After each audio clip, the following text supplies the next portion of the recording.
চট্টগ্রামের খাগড়াছড়ি, রাঙ্গামাটি, বান্দরবান জেলায় নৃতাত্ত্বিক জনগোষ্ঠী থেকে শুরু করে আদিবাসী এবং যারা বসবাস করে তারা বাংলাদেশের 64 জেলায় স্বাধীনভাবে বসবাস করতে পারে। কিন্তু সমতলে আমরা যারা থাকি বা আমাদের মধ্যে যারা সমতল থাকে তারা যখন পাহাড়ে বেড়াতে যায়, সে সময় বিভিন্ন কাজে যায়, তখন দেখা যায় শুরুতেই সেনাবাহিনীর পারমিশন লাগে, প্রত্যেকের জাতীয়পত্রের পরিচয় দেখাতে হয়, কারো গাড়ি নেয়, প্রত্যেকটা গাড়ি চার্জ করা হয়।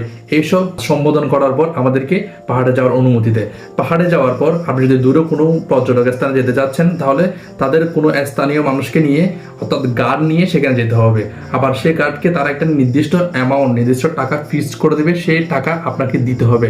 শুরুতে যাওয়ার সময় অর্ধেক দিতে হয়, আবার অর্ধেক দিতে হয়। তারপর বিকেলের মধ্যে আপনাকে শহরের মধ্যে চলে আসতে হবে। এরকম অনেকগুলো কারণ আপনাকে দিই। আমাদের মতো একজন মানুষ যদি পাহাড়ে বেড়াতে চাই, আমরা স্বাধীনভাবে সেখানে বেড়াতে পারি না। কিন্তু এতগুলো সমস্যার সম্মুখীন হওয়ার পরেও আমরা এখনো পর্যন্ত কখনো কোনো পর্যটক পাহাড় নিয়ে, পাহাড়ের মানুষ নিয়ে একটা কমেন্টও করেনি। পাহাড়ে যারা থাকে তারা একটু থেকে একটু এদিক হলেও